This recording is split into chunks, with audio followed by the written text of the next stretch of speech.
I think you can oppose things. Tony Abbott opposed things and he won in a landslide, but you oppose them having a better alternative. I think the vacuum on the alternative is what's killing these guys, right? So they can be no.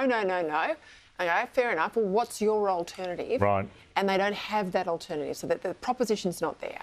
Yes, Labor ran a very hard negative campaign. Stop your whinging Liberals about that. I'm sick of hearing that every single campaign, that if you don't like the hard negative, match the hard negative. Don't think the hard negative's going to stop, right? Labor will go on you, both the individual and the party. Back it up and match it. Go back as hard as you can. Maybe not necessarily always the leader. A hard man like Dutton, like a hard man like Abbott, have to be very careful about how they do that. I have to say and single out the Victorian division. Victoria is a busted flush in terms of party governance and organisation. Hasn't got a federal state director down here at the moment. It's continually at sea with warring factions, permanent opposition here for 30 years. They should have blown Daniel Andrews out of the water in November, and they did not. And that tells you there's something very rotten in the borough here.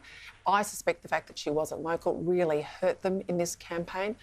And I think, you know, more broadly to your point, what's missing tonight in the vote are Liberals, rusted on, long-standing Liberals, Conservatives, who just clearly didn't show up. So do you think people have said, we're from this branch in Rowville or Bayswater, we've been here for 30 years, we don't appreciate you parachuting someone in? Is that essentially... Oh, when in 30 years they've only had two members, when in 30 years they've had two members that they regard as locals, and this time round one of them retires and they're told, put up or shut up, you'll be told by head office who you're going to have, you can understand why they get their back up.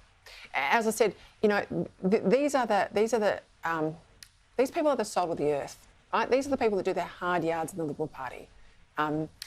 They have very modest fundraising, you know, maybe an event that's $25 a head. This is not the high end of the Liberal Party, but they're continually told by the Kews and the Hawthorns and the leafy suburbs, Teal territory, what to think, what to say, what to do. You know, you can't speak up about gender diversity in schools anymore. You're going to have to cop us throwing out Moira Deeming from the party because she wants to stand up for women. That's not the Liberal Party they joined. That's not the Liberal Party that they campaigned for.